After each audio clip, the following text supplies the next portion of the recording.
Assalamualaikum warahmatullahi wabarakatuh. Shalom, Om Swastiastu, Namo Buddhaya, Salam Kebajikan. Perkenalkan, nama saya Elsa Milaluni dengan NIM 2124001. Program Studi Perencanaan Wilayah dan Kota, Fakultas Teknik Sipil dan Perencanaan. Pada kali ini saya akan menjelaskan tentang rock cycle dan hydrological cycle dalam pemenuhan tugas mata kuliah Geologi Lingkungan. Langsung saja kita masuk ke pembahasan. Apa itu rock cycle?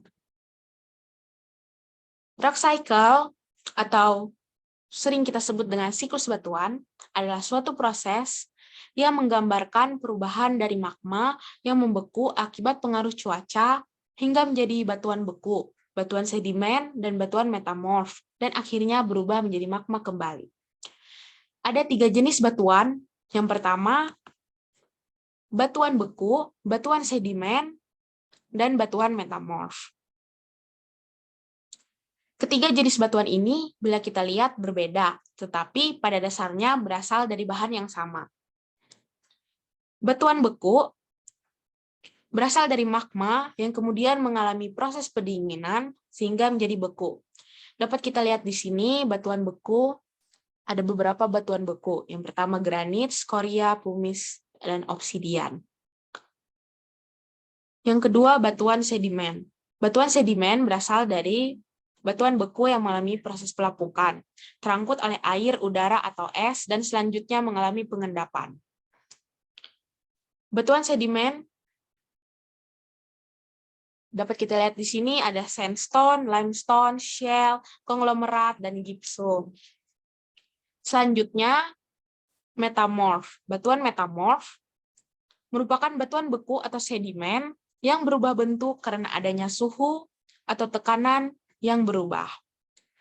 Dapat dilihat di sini, batuan metamorf terdiri marble, slate, quartzite, dan gneiss. Proses siklus batuan dapat dilihat di gambar proses dari siklus batuan. Pertama, berawal dari magma dan lava yang kemudian mengalami proses pendinginan sehingga membentuk menjadi batuan beku. Selanjutnya, batuan beku ini mengalami yang namanya penghancuran oleh tenaga eksogen sehingga membentuk batuan sedimen klastik.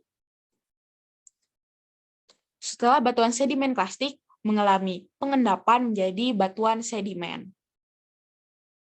Setelah kedua proses tersebut, batuan akan mengalami yang namanya proses perubahan suhu, tekanan, atau karena adanya unsur lain sehingga membentuk batuan metamorf.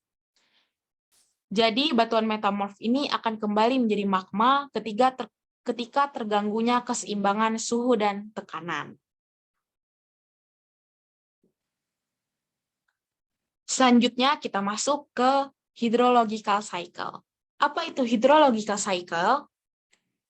Hydrological cycle atau yang sering dikenal dengan water cycle menggambarkan pergerakan air yang terus-menerus di atas maupun di bawah permukaan bumi melalui proses kondensasi, presipitasi, evaporasi, dan transpirasi.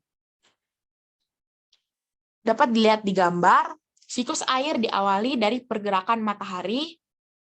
Sinar matahari menghangatkan permukaan air laut ataupun permukaan air laut lainnya, menyebabkan air menguap dan es menyublim, berubah menjadi gas.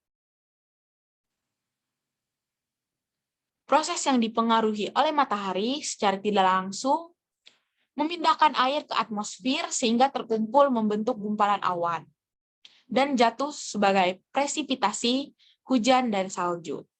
Saat air hujan mencapai bumi, ada beberapa hal yang terjadi, yaitu menguap kembali, mengalir di atas permukaan, atau meresap ke dalam tanah menjadi air tanah. Setelah mencapai tanah, siklus hidrologi terus berlanjut secara terus-menerus dengan beberapa tahapan, yaitu evaporasi dan transpirasi. Siklus air diawali dengan evaporasi. Air yang ada di laut, daratan, sungai, tanaman, dan sebagainya menguap ke atmosfer dan menjadi awan karena menerima energi panas dari matahari. Air berpindah dari hidrosfer ke atmosfer.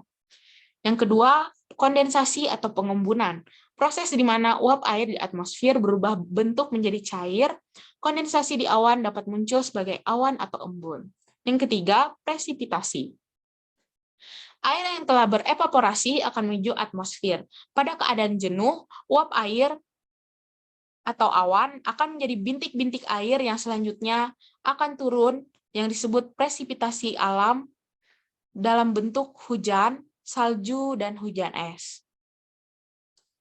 Demikian yang dapat saya sampaikan. Sekian dan terima kasih.